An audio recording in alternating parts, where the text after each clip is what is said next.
Within the fortified Crusader palaces scattered along the Levantine coast, the princes of Acre and Sidon awoke nightly upon one dreadful cry: the Ayyubid fleet approaches. Their terror was never born from marching armies nor armored cavalry formations, but from that black tide crawling across the sea beneath merciless yellow banners without retreat. His name was Husam al-Din Lulu, a pearl forged within furnaces of iron instead of oysters, baptized forever in storms, blood, salt water, and roaring Mediterranean darkness. Inside the Ayyubid Sultan's halls within Cairo, his name emerged only through solemn whispers, for he embodied the state's naval arm and unsheathed maritime vengeance. Lulu possessed neither noble ancestry nor inherited dynasty, but rose from slavery itself, loving the sea until it crowned him sovereign among its hidden tempests and secrets. He stood upon the bridge of his colossal warship, gazing westward toward blood-red horizons, while beneath his boots the ocean groaned like a wounded beast awaiting slaughter. His hands belonged to a sailor whose course even the constellations remembered faithfully. Yet his eyes belonged to an architect sketching death across invisible maritime frontiers. Within Crusader Acre, merchants uttered his name through broken voices, while bishops in Cyprus raised trembling prayers against raids descending from darkness like black thunderbolts upon harbors. His dominion stretched from Egypt's fertile delta toward the entire Levantine coastline, transforming every harbor into fortress, every inlet into ambush, every shoreline into sharpened naval steel. The Crusaders believed utterly that the sea belonged to them alone, sustained eternally by vessels arriving from Genoa, Venice, and Aragon like unstoppable veins of imperial survival. Yet Lulu understood a dreadful truth. The Crusaders could scarcely endure hearing, "Every supply route is merely an exposed artery waiting patiently for the executioner's blade." The Ayyubids realized from their earliest dawn that land warfare alone would never extinguish Crusader existence completely, for final victory demanded swords crossing violently above seawater itself. During that merciless age of Crusader wars fought across deserts and oceans alike, the need for a supreme admiral became greater than armies requiring mounted champions upon land. Thus, Lulu emerged, neither boastful nor reckless with secrets, revealing his intentions only to stars, while forging fleets quietly like waves preparing themselves before annihilating stone cliffs. He never commanded safely from cushions and shaded chambers, but remained the first whose boots tasted seawater and the last abandoning ships consumed by smoke and carnage.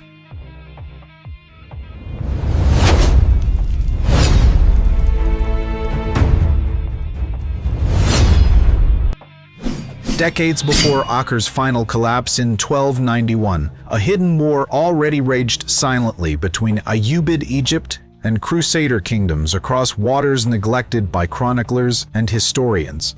The Crusader fleet anchored within Acre had expanded enormously until entire European armies crossed regularly toward the Levant through disciplined maritime convoys resembling clockwork machinery. Lulebshio never viewed those fleets merely as wooden ships drifting across waves, but as the living bloodstream sustaining Crusader survival against the relentless hammer of Islamic resistance. Sultan Al-Mat, Homs, Anzian Sai-Haf, and Firmikaib Homsur realized through long years of brutal strategic warfare that severing maritime routes must precede every decisive confrontation unfolding later upon the blood-soaked battlefield. Thus, the command given unto Husam al-Din Lulu became absolute. Strike the Crusaders where they feel immortal, upon waves not sand, beneath heaven's indifferent darkness. From Sidon toward Tripoli, Crusader coastlines stretched like chained fortresses overlooking the Mediterranean, expecting invasion by land alone, while unknowingly nurturing their own catastrophic illusion.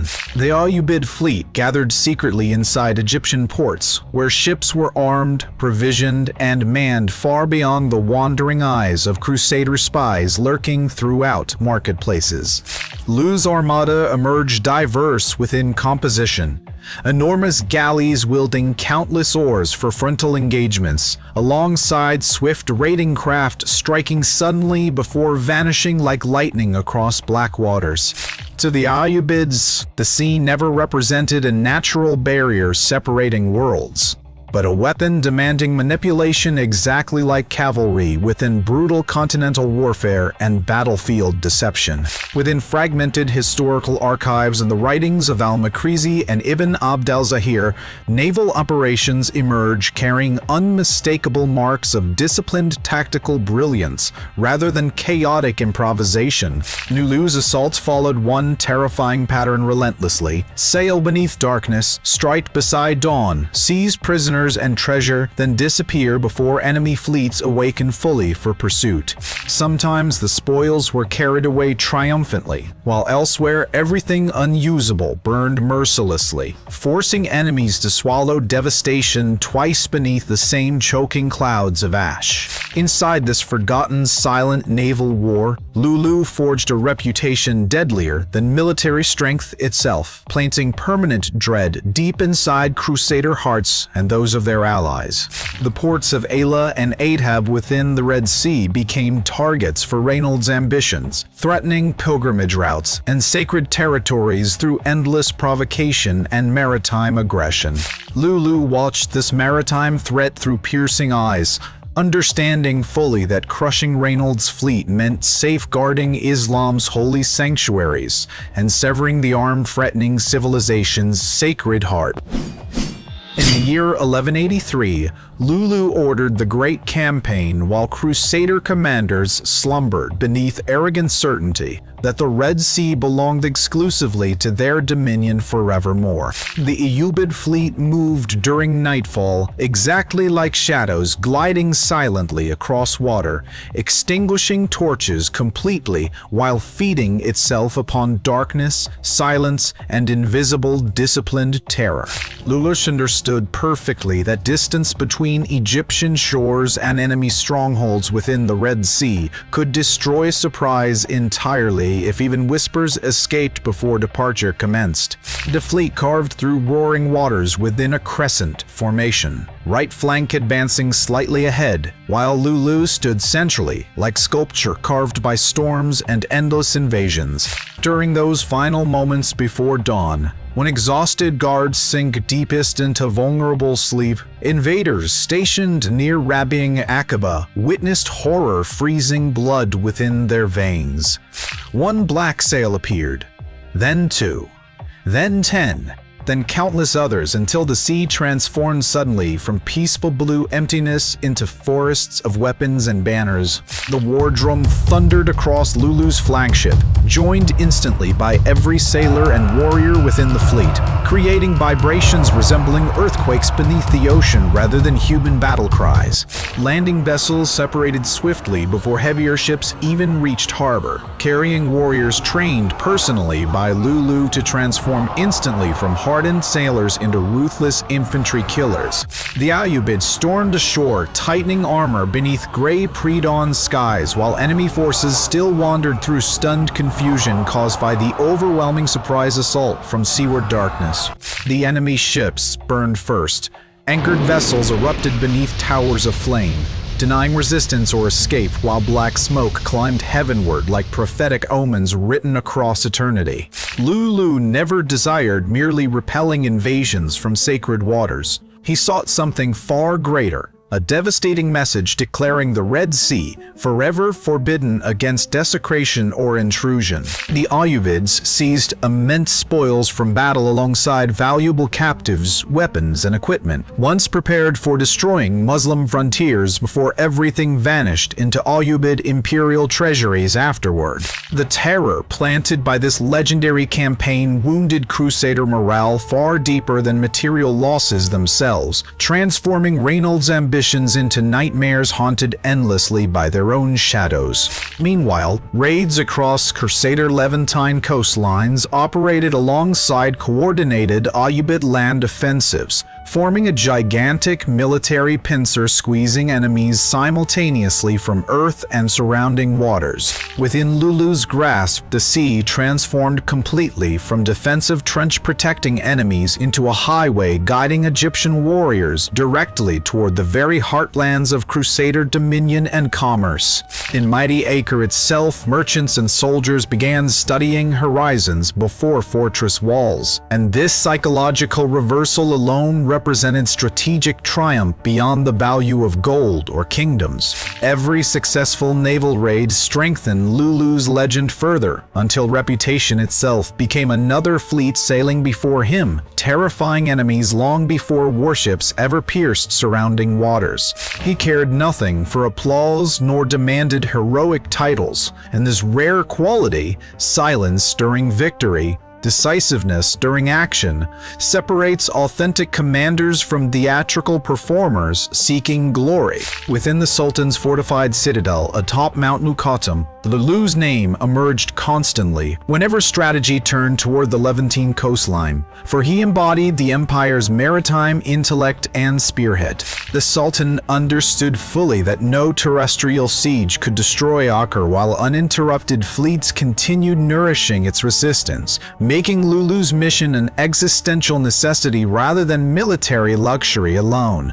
Inside Lulu's philosophy, naval warfare never served merely as secondary support beside campaigns ashore, but existed equally powerful, sometimes deadlier, in breaking enemy endurance and supply. To understand Lulu's strategic brilliance, one must imagine Crusader Syria not as coastline but isolated island, surrounded eastward by Ayyubid armies and westward by merciless naval dominance. European maritime supply routes followed three principal corridors: northern paths from Genoa and Venice, southern passages from Aragon and Sicily, all crossing waters claimed entirely by Lulu.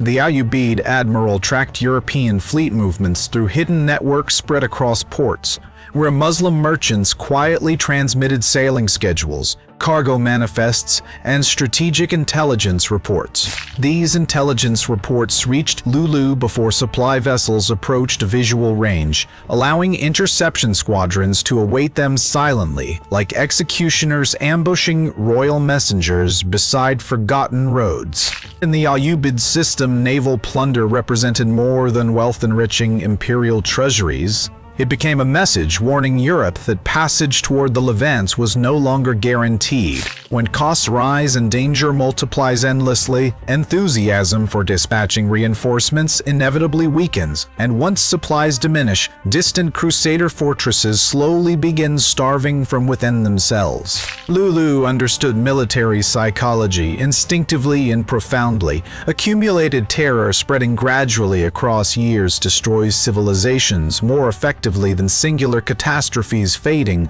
once thunder and screams disappear.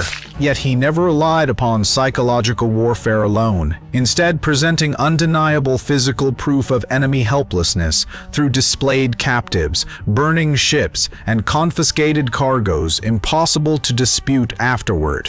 Between 1170 and 172, the waters of the Red Sea and Eastern Mediterranean witnessed dozens of naval clashes history never properly immortalized despite their truly epic magnitude. These battles differed greatly from classical grand naval confrontations, consisting instead of lightning raids, hidden ambushes, and relentless pursuits exploiting Lulu's unmatched knowledge of currents and shifting winds. During Mediterranean winters, when storms trapped enormous European ships helplessly beyond safe passage, Lulu unleashed lighter vessels designed specifically for violent waters and merciless seasonal chaos. Under this admiral's reign, the Crusaders never experienced safety upon the sea. Summer brought his massive fleets, while winter unleashed swift nocturnal strikes emerging suddenly from darkness itself. The Crusaders watched anxiously from distant shores lined heavily with guards, yet constant vigilance and permanent mobilization carried exhaustion capable of draining both treasury and fighting spirit simultaneously. The princes of Acre slowly recognized a terrifying equation governing Crusader survival within the East. maritime reinforcement grew costlier and weaker against enemies dominating both land and surrounding seas. Within that intersection of double pressure, Lulu occupied the fulcrum itself, drying maritime arteries while empowering terrestrial offensives through coordinated pressure forged between army and oceanic warfare. His days upon the sea resembled the patience of master jewelers rather than chaotic warriors. Endless precision, silent discipline, and perfection, concealing unimaginable labor beneath seemingly effortless outcomes. To readers studying history analytically instead of theatrically, Husam al-Din Lulu emerges unmistakably as one of the greatest theorists of naval warfare throughout the crusading Islamic world entirely. In 1291, Acre finally collapsed, the Crusaders' final fortress within the Levant, after generations of accumulated pressures, including maritime foundations Lulu established decades beforehand.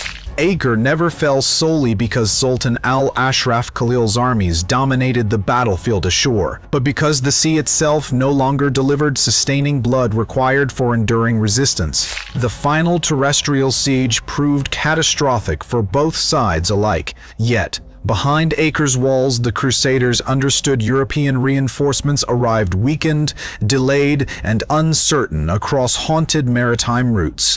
Here, the complete strategic role of Husam al-Din Lulu becomes unmistakably clear. He never conquered Acre personally, but rendered conquest achievable through decades, strangling its maritime lifelines. Such is the philosophy governing great commanders throughout history.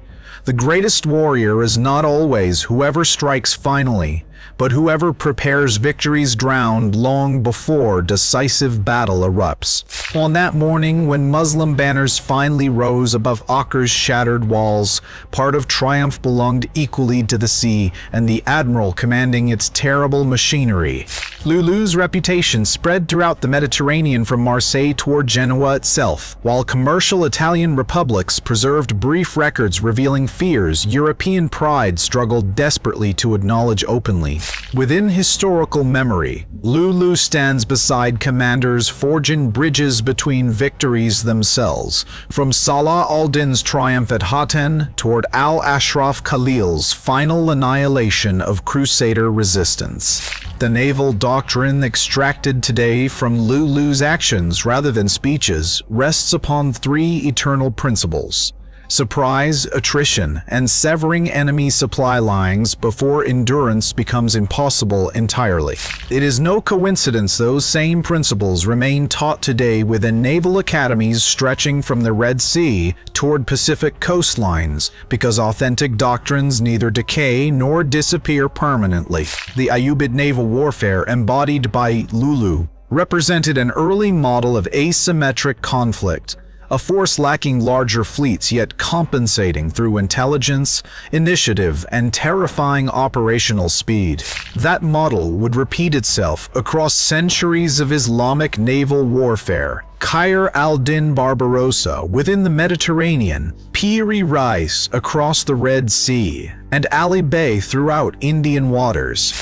The name of Husam al-Din Lulu rarely fills books nor decorates monuments, and perhaps that silence itself reflected his personality, a commander building greatness beneath waves rather than applause. Yet absence from heroic narratives never signifies absence from history's machinery, for civilizations move through unseen hands, while countless architects remain hidden behind the results they created silently.